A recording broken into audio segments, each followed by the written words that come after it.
I'm Amber Davies, and this is your 5-minute call. This is the space where musical theatre takes centre stage. From unforgettable backstage stories with incredible special guests to insights from my life and my theatre journey. We're leaving it all on the mic every single week, so let's jump in.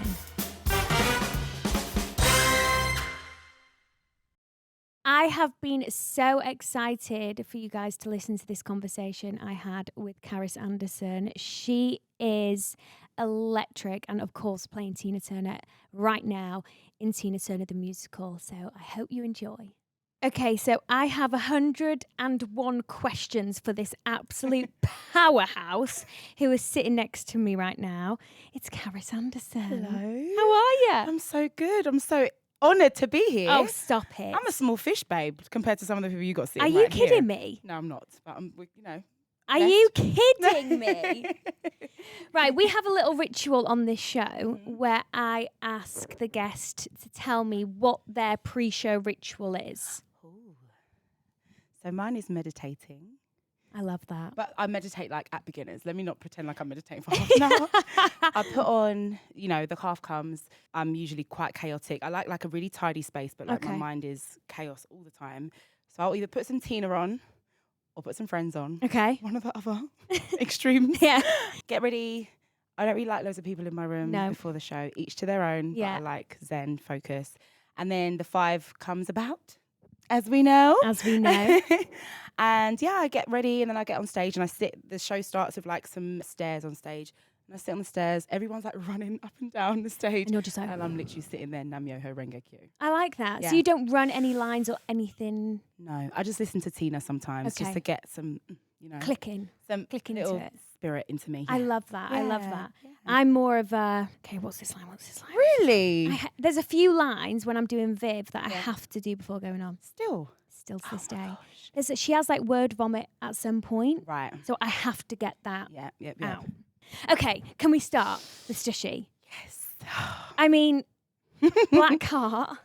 I don't know if anyone listening here, but that was nostalgia for me. That was like secondary school.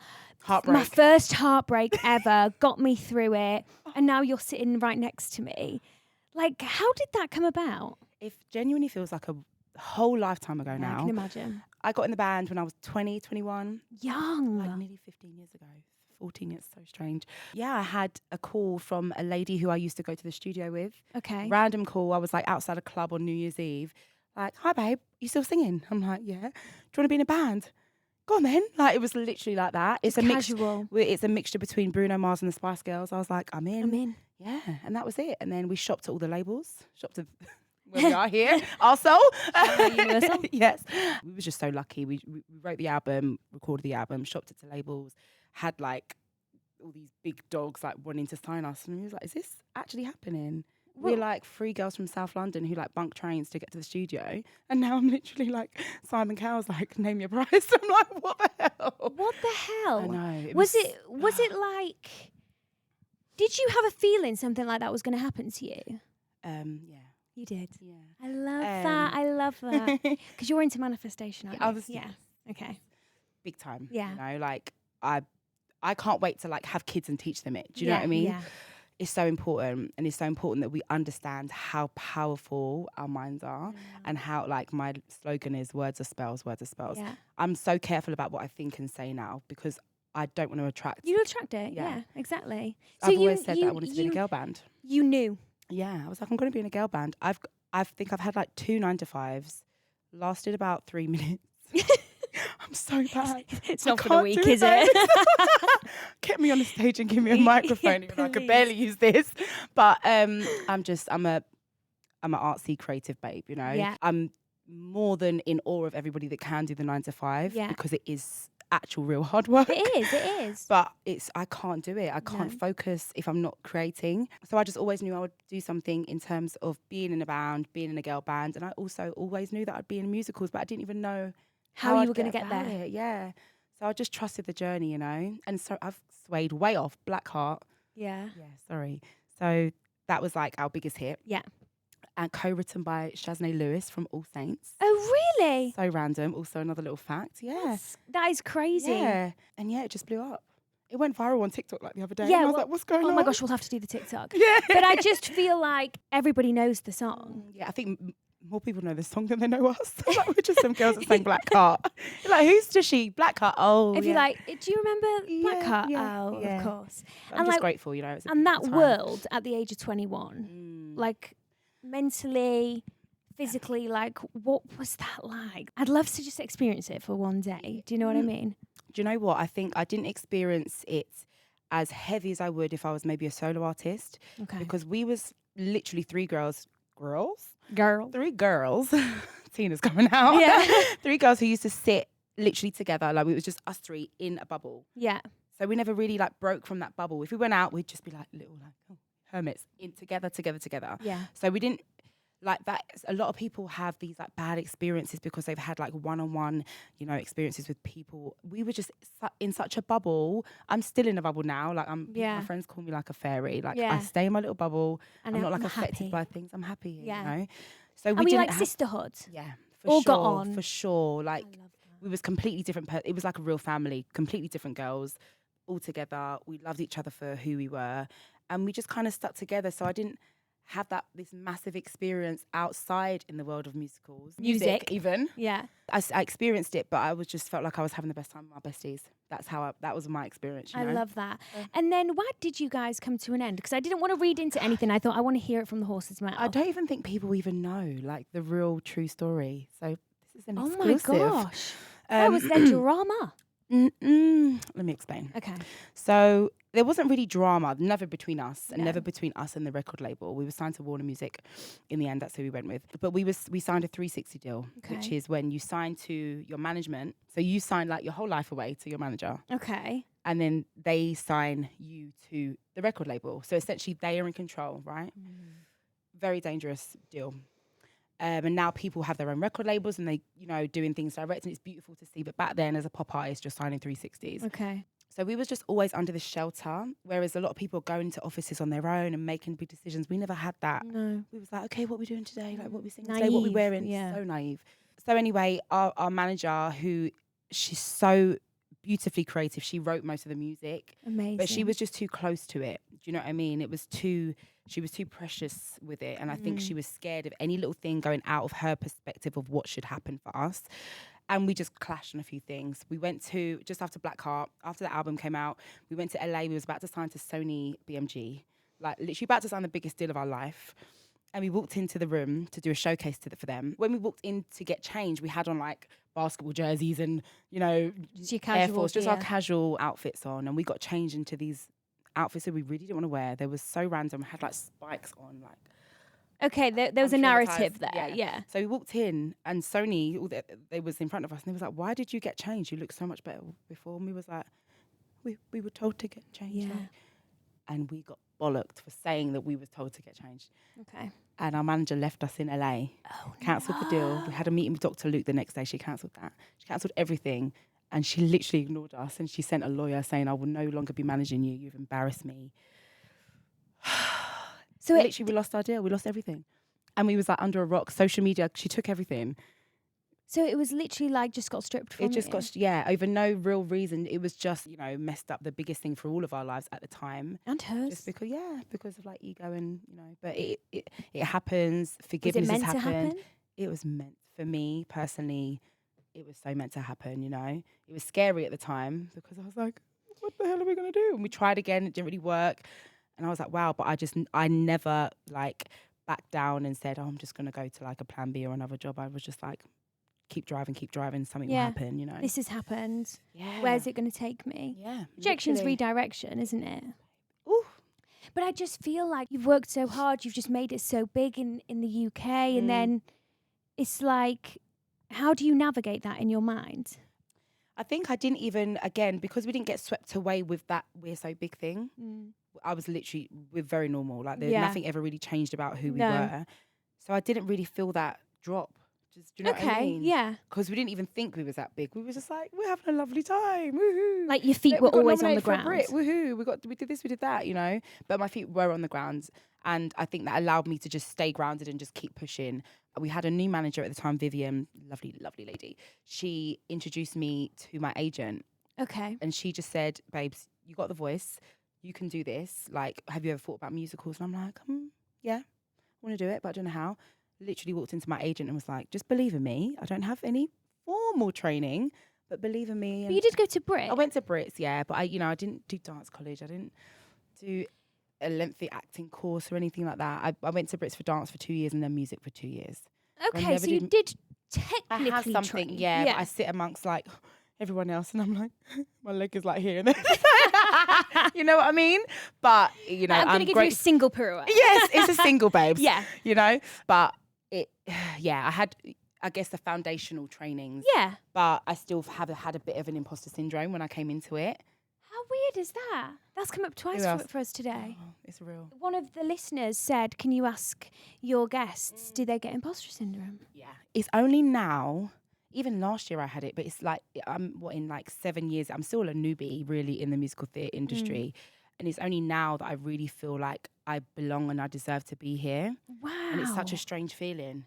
It's so weird. It's only now, for sure. That is Years, amazing to me. Yeah. Because your career writes for itself. Like, you've had such a colourful career. Yeah. And when That's a lovely word. many people can like say your stories. Yeah, I know. Yeah. You know? Can I just ask a question? I might sound stupid. Please. Is the Brits Award in connection to Brit School? Yes. It is. Yeah, there's some kind of connection. We used to go there every year as Brit School.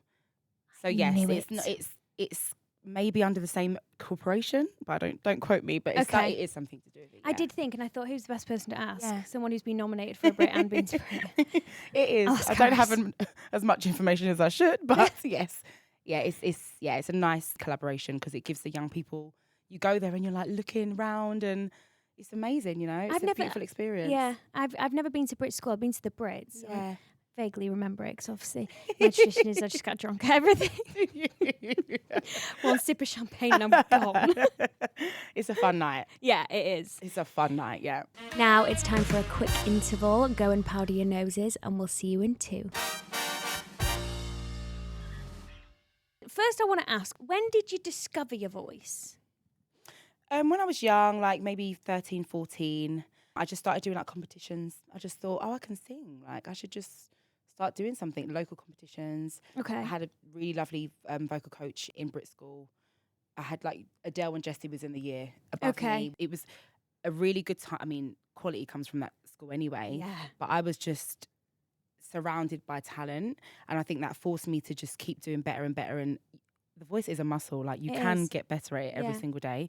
I don't think I was that strong a singer ages ago, but now I feel like, you know, I'm You've worked on it. I've worked on it, yeah. You've done enough work on it. Young teens, I think. Yeah, young teens. And like, was there anyone that you used to listen to and be like... It's so weird because everyone always asks me this and I don't know who to say. Really? I don't have like, okay, I love Beyonce. But I love her for her like perfectionism. Yeah. And like, I love that she's her own competition and do you know what I mean? I really believe that I stayed in this little bubble in my own lane. I love loads of different singers, but I'm sitting here and I'm like, I don't know who I could say influenced me. To that sing? Makes sense? Yeah. Strange. Because I've got a vivid memory of how when I realised like, oh my God, I'm going to be a pop star. I mean, I didn't end up being a pop star. Star. This is vivid, all right? I was like 9 years old or 10 years old, and Katie Malua had brought out this single called Closest Thing to Crazy. And I asked my mum, please can you buy me the CD? And I used to listen to it on repeat, and that was what made me think, oh my God, I've actually got quite a good voice. Oh my God. Oh, that's a lovely memory. Yeah, that's my nice. memory. Mine's a boring. I've got a core memory. And good for you, babes. Yes. Go on, Katie Malua. Where has she gone? Gone. I'm gonna Insta Same stalk place as her. Stooshe by the sound. Oh no! Sorry, love you all. Transition from the music industry to musical theatre industry. What are the differences like? Did you take anything from one into the other? Did you have to rebuild habits, things like that? Discipline.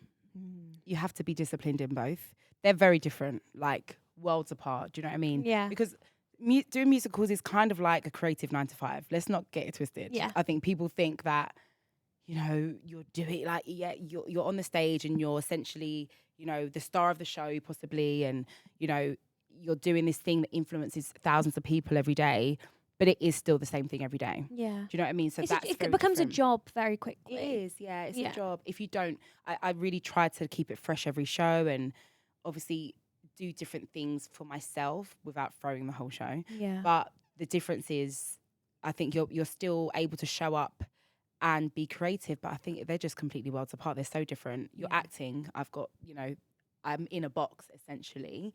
As much as I go wild in that box. Yeah. You stay between the lines. You stay, you have to. Yeah. But I love the fact, my favourite thing is the fact that you can have all of those releases as an artist and get on stage and do all the things, but then you can go and live a normal life in the day. Because when I was in the band, I was like having people like hanging out on my road and stuff, and like I would go to like a house party. I'm obsessed with that. I love that. You really don't. Not when you're like going to the shop with no makeup. Not when you're like 20, looking trash. 21, 22. It's you know what I mean? Scary. I was in like a house rave at like 6 a.m. and I turned around and there was a super fan there, and I was like, hey, please, I'm so drunk. Please just don't be here right now. No. Do you know what I mean? It's just I really love having that separation of just being normal and having that normal gal life. I'm like renovating a house, super blessed, love my partner. We have got a lovely little life going on. And then I go on stage and I feel like, everything that I've worked for creatively is manifesting, and I've had the most gratitude, and I just love what I do so much. But then I'm like, okay, I'm chilling now. You know what I mean? It's just a lovely balance. They're worlds apart, the industries, but get to be creative in both. I just feel like for people like us, there's no feeling like the energy of a live audience. Money can't buy that feeling. You cannot buy it. You can't. You get on that stage every day, and it's like, you do want to win them over, you know what I mean? Of course, yeah. But you don't do it for the claps and the cheers. But No. when you do naturally win them over, best feeling. Oh my gosh. And you just know that you've inspired that person or those people. Yeah. And that story, that I feel like I'm a vessel for this, I'm literally, Tina is like running through me. Her story is shining out of me, and I get to be that. I get to stand in her shoes and tell this wonderful woman's story and inspire people, and they leave that theatre like beaming. Do you know? Just like I did when I've gone to see it before I was in it. Do you know what I mean? And all the shows, you inspire people, and I feel like that is the purpose. I feel like I'm kind of getting close to exactly why I'm meant to be here. And I'm living, breathing my gift in purpose and inspiring people. I just feel like, what else are we really meant to do? I love that so much. You say it in such like a calm and. This is what it's meant to be. Yeah. You should do ASMR. Yeah, I feel like ASMR. So, your theatre credits include. So, Aladdin. Yes. You did Aladdin. Oh, Panto. Panto? Gal. You did Panto! Yeah, but I'll take credit. Was your Jasmine, come on. Was your first musical theatre gig a Panto? No, my first musical theatre gig was All or Nothing, which was, I've got that down here. It was at the Arts, then we transferred to the Ambassador. Lovely show, really cool, like family vibe show. I was the love interest of the lead. Love. And coincidentally, her name was P.P. Arnold, and she was an original Ikette in real life. Oh my God. And then it's so strange, the full circle of life. I met her, I spent time with her. She told me about her time with Tina, and I was like obsessed with her at that time. That's so weird. And then now I came into Tina playing an Ikette. I was first cover. Tina at first. And now I'm Tina. We'll talk about that. We'll talk about that. But it's just, the circle of life is real. Aladdin was my second gig. And that was a Panto? That was Panto. I was Genie of the Ring, babes. Oh, I fell asleep for one of my... Babe, I fell asleep. Wait, what? What, during a show? I fell asleep and I didn't wake up. Like I woke up and I thought I was dreaming. And I was like, why can I hear my music? Like, I feel like I should be somewhere. And I woke up and they was like, Karis! Were you in your dressing room? I was in my dressing room sleeping, like knocked out. I woke up, my shoes were off. And the shoes, babe, like the shoes. They take like 2 minutes on their own to get on. 2 minutes each? 2 minutes each. I scrambled down the stairs. Oh my God, my one song. Oh my God, traumatized. That is iconic. Traumatized. That is trauma, but iconic at the same time. Yeah. Do you know, I feel like I actually have bad dreams sometimes where I don't know my words on stage. Do you ever have that? Don't. But that's like one of my nightmares is like missing a cue. It's traumatizing. Well, you'll never do it again. No. And now I feel sometimes I'm on standby in the building just because we've not got enough Tinas to go around. And I'll just be sitting there, and even though I'm not meant to be on stage, I'll like get the jitters when I hear my cue, and I'm like, oh no, it's okay. Yeah, I'm not meant to be on stage. Yeah, it's real trauma. That is terrifying to me. Literally I was a terrifying. newbie. Didn't know what I was doing. Hey, own it. I always think like mistakes are there to be made. Otherwise, you'll never learn. Sure. And if you don't learn, then you know. Come on, get with it, babes. Yes. And then Motown. Yes. Like, was that insane? Like, it was so unreal to me because that was like my first. It was a supporting lead, but I still felt like, I was leading lady. Supporting leads sometimes are better than leads because you have less pressure. You got a bit, I know. You get the chill, but you get the little. You can steal the show. You get the spotlight still, but you get the potential to steal the show and then just like chill for the rest of the time. Oh, dreamy. Yeah. Dreamy. It was a tour. Simeon, Simeon. Oh, I know. Simeon Beckett, we love you. Oh my God. I'm going to Edinburgh next week with Pretty Woman and Sim's there. So we're going to go on nights out. Yeah. So he was my vegan bud on when I was vegan all those years ago. Oh gosh. He Not anymore. I don't think he is anymore, neither am I. I would not class you as a vegan. Babe, I was like vegan queen. I had like a whole vegan business and everything. What? Yeah, in lockdown. I had a catering business, vegan food, because I couldn't get a show. Okay, so hang on. Get some money. Who burst that bubble? I did. I did with a big pin when I wanted to get back on stage. I was like, I'm done with this. What am I doing? Karis, get on stage, babe. It was lockdown. I couldn't get a job, obviously, because all the theatres were out. I just finished the tour, Motown tour, in the January of the year. COVID came in like March. I was like, my career's over. So I just started cooking. So I'm going to be a vegan it was like for meal the pandemic. Prep, so, it was no contact, everything. And it worked for a couple of years. And that is amazing. Entrepreneur. Hustler, whatever. Yeah. This girl is going to make money no matter what. Yes. She's bringing in the paper. For sure. Always I have to have that mentality. But yeah, Motown was beautiful. Met some beautiful people. Did you like touring? Be honest. No. Hate it. Really? Yeah. Because I'm touring and I love it. Do you?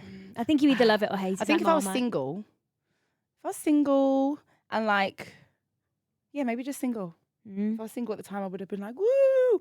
But I just want to be home. I was driving home every weekend from like Leeds, Bradford, all the places, like Manchester. I was driving home every weekend. And even after shows when I was like within 2 hours. Like, so after a double, you drive. Out, I know, I do that. Yeah. So I was shattered. And then I had some vocal problems and it was scary. I think I just wasn't in a good place mentally. Yeah. Tours are fun at the right time in your life. You know what I mean? I couldn't do it now. No, Casting directors, please don't. Leave me alone. Let me stay in the West End. That's so interesting because the first tour I ever did, like you, wasn't in the best mental headspace. This one I love. I think good people as well. Yeah, I think as well. I just did Town for a year before.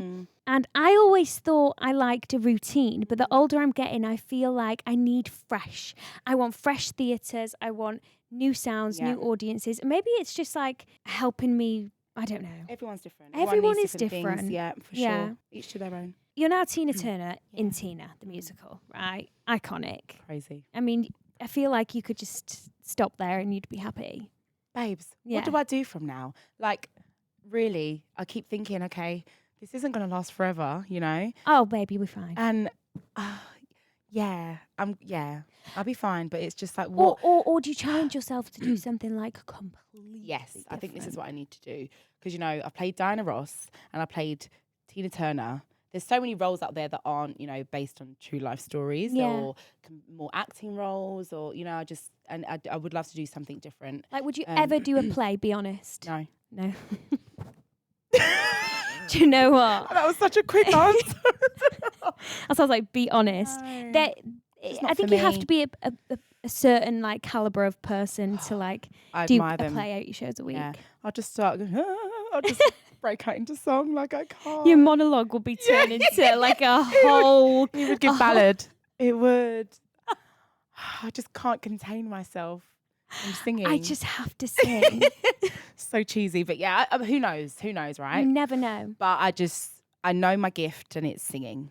Everything else, I'm so grateful to be able to dance and act, but singing is my thing. Yeah. And I need to be able to do a lot of it. I need to just to release. Yeah. And what about TV? Like, Would love to. Screen acting. Yeah, for sure. That is a whole new avenue. It's a whole new avenue. And Tina is my bubble right now. Even the thought of doing anything else. Some people do, things alongside the shows.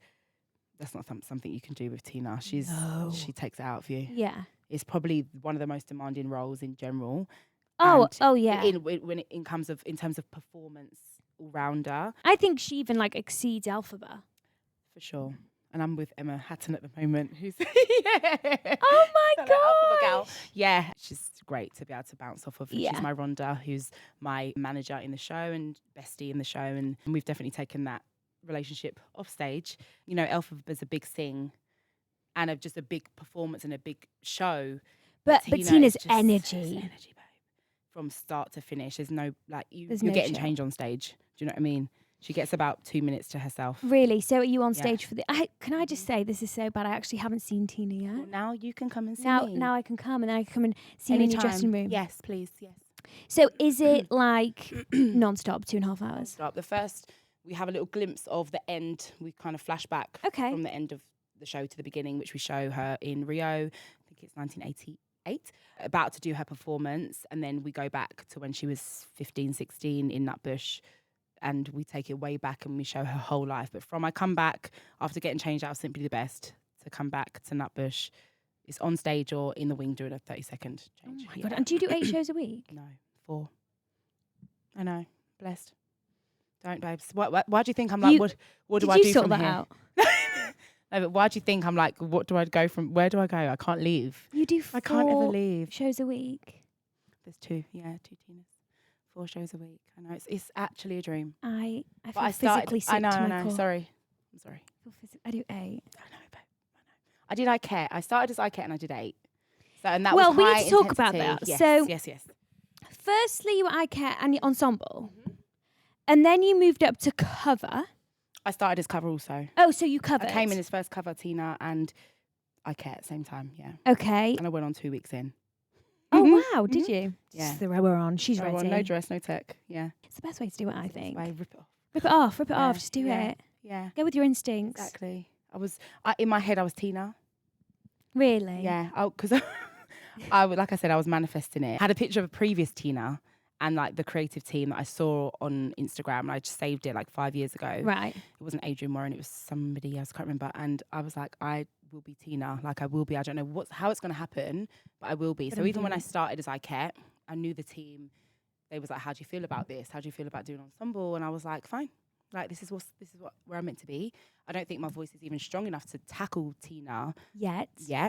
I've just come off tour from being Diana. She wrecked me, my voice, because it was all up here, And yeah. And I just love that. What a gorgeous story. You came in as cover and now she's yours. Yeah. Isn't that, do you feel a little bit more like I earned that? Yeah, for sure.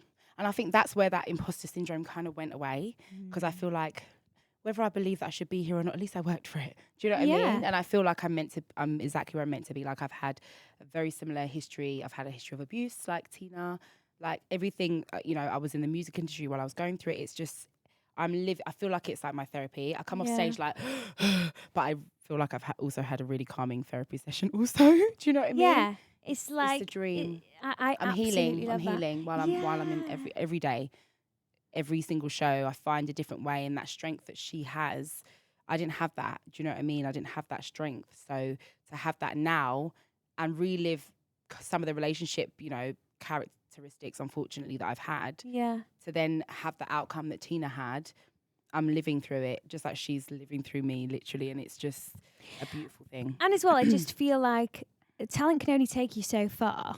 You're obviously a credit to work with, otherwise they never would have actually hired you. Do you know, you're like, do you know what? I hope so. I think I'm quite a nice person. I think I'm okay, actually. Hired me as the role. Do you know what I mean? Yeah, I get on with everyone in the building. It's a really beautiful... I just get on and do what I'm doing. But even a lot of people cast and production, you're like, I have a great relationship with production. Yeah, do you know what I mean? I love that. And I don't, some people might be like, oh, I just have a good relationship with them. Yeah. I'm okay with, it's just, I can't battle people. I can't, not everyone's going to be for you, but But you can be civil and it's nice to be nice. And of course, when you're a kind person and you're not holding on to all these like resentments and all these things in the show because you might not be in the role you don't want to be in, or all these things, just let it go. And with the things that have happened in your life, you could easily be like, you know, woe is me. For sure. This is it. Yeah. And you hold yourself with like grace and yeah. And as Tina, this is the same thing. I always channel what Tina would do, and she was never a victim. This is the whole thing. Never. Even when she speaks about what she's been through, she speaks about it lightheartedly, and people might be like, "You haven't healed," but no, she's gone through all of that, and she was able to let it go. Yeah. It's not about, you're not trying to brush it off or smile it off. She genuinely stopped herself from having an attachment from it, because it doesn't serve you from reliving, and you just have to let it go. The power of the mind, the power of letting go, the power of attachment, which is the biggest trap. Yeah. I think the only person that can detach is yourself. No one can do that. Absolutely. You have to do it for yourself. No thing, no person, nothing can happen unless you do it for yourself. And I feel like I'm in exactly the place I'm meant to be. I've let go of things that don't serve me. Even relationships now, like most of them are pleasant, just because if you're not for me, you're not even in my mind. No. Do you know what I mean? Yeah. And it's a nice place to be. I think that comes with experience and it does. Yeah. Oh my gosh. And when, a few years ago, or even 5 to 10 years ago, I thought I was so grown and so, you think you know it all, and you never know it all. Even our parents don't know it all, their parents don't know it all. Yeah. You think just because you're an adult, you're like, you're perfect. I've got my shit together. No, it's a process, and we're all going through life and dealing with things as they come about, and hopefully healing from each thing that happens. I love this. Okay, so we put out a little box to our listeners. They want to ask you questions. Cool. They don't specifically know it's you, but I've catered to what I think you could answer the best. I'll take it. The first one is, because you mentioned it when you went on tour with Motown, vocal health tips. Now, this girl has lost her voice 3 times already this year. Like, how do you navigate keeping your voice healthy? So first of all the extracurricular stuff, it really needs to be cut out. I'll be honest with you. Like, I'm not a big drinker. Like, if you smoke, just stay away from it. If you're singing, it's not worth it. Because when you do those things, I genuinely just feel the difference. So it's just a 1 and 2, 1 and 1 equals 2 kind of thing. Yeah. If you want that result, go out and have a bender. Yeah. If you don't, just have voice rest for the night before. Yeah. Chili, garlic, all these things that are gonna aggravate and inflame. Garlic. There's a whole list. Chili, garlic, garlic. I know. I eat like a clover of garlic every night. Same. Me too, but this is what I'm saying. I'm not saying I cut these things out, but they will help you if you don't do them.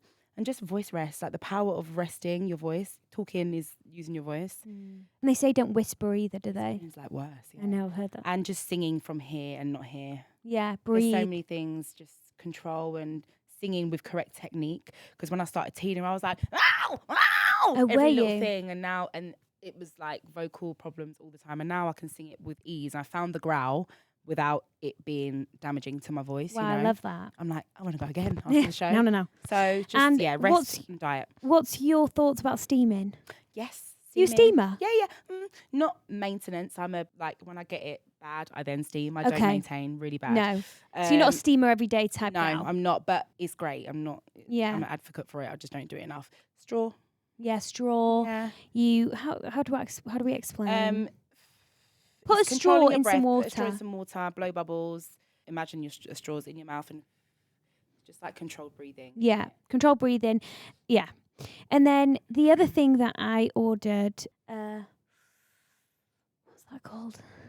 Nebulizer. Oh, yeah. I thought that was really good. They're good. Yeah, they are good. Steaming saline. Saline, yeah. Go straight into your vocal cords. Any of these things they say, don't they? Mm-hmm. But honestly, for me, nothing is better than a couple of days voice rest. I know. I'm just not chatting. Not chatting shit like me. Yeah. I'm terrible. Same. One thing you've learnt about the industry that can only be learnt on the job. Don't fall asleep in between your scenes. No, I'm joking. Yes, not joking, but one of the main things, I guess it can only be learned on the job. Just, I don't know if this is the same thing of what you're asking, but I would say talent can only take you so far. Yeah.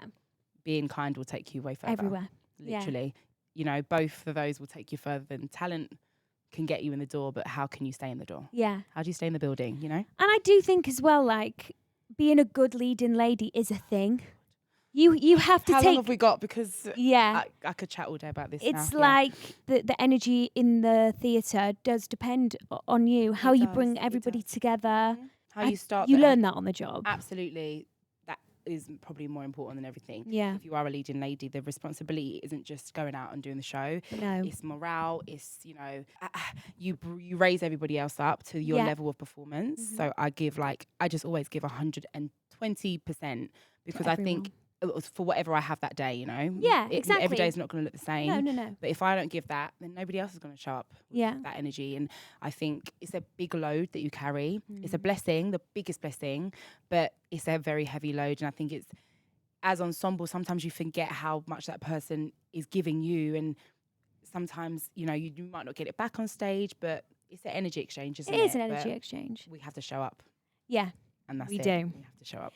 And then it's up to you. There's 2 questions here. Who was the best person you've worked with, or what's the funniest thing that's happened to you on stage? Oh, I have to answer both quickly. Okay. Best person I've worked with? Oh, I don't know. I met Bruno Mars and he was just so sweet. Okay. We just got a name drop. We officially just got a name drop. I know, sorry. No, but he was signed to our label at the same time and we got introduced and then we had him in a video and he was just so sweet. Like the sweetest guy. That's epic. All this stuff's going around about him. I'm like, but he's just so lovely. Well, what's going round about him? Like all this debt stuff and like all this like gambling. But everyone has their thing, It is what it is. But he's a really lovely guy. I love that. I love that. Bruno Mars. The most funniest thing. Basically, I went on stage in the wrong shoes, but they were so badly wrong. Like, oh no. It was in a song called Higher in the show. Okay. I was Ikette still, and there is a high intensity dance number, and we've got our 3-inch, can't remember what shoes they are, very comfortable dance shoes. Mm-hmm. And I went on in a pair of shoes that isn't only acting thing, they're pointed kitten heel, pointed, and I only realised as I was about to run on, and I was running on, and I was like, not the kitten heel. My feet were like that, literally. My feet not were the scrunched toe. They were scrunched because I do all these kicks in the number and I don't know how they didn't come off. My dresser was like, you've got the wrong shoes on. I'm meant to be a leading lady because I'm not a self-sufficient gal. I'm like, dress me. All I'm I can think now, Karis scrunching her toes, doing some kicks from there to Oh, my shoe did fly off to the lady in the front row one time as Tina in the fight scene. And I was like, I had to apologise and give her a hug in the finale just in case she sued us. Do you know what I mean? I had to keep her That's sweet. Probably the best day of her life. Yeah, I know. She was holding onto the shoe for the whole Babe, scene. Take the shoe. Take the show. They're killing my toes anyway. Yeah. Well, thank you so much for coming on. You are just a ray of freaking sunshine. Thank you, and you've my been Libra babe. Thank you so much. Give me a cuddle.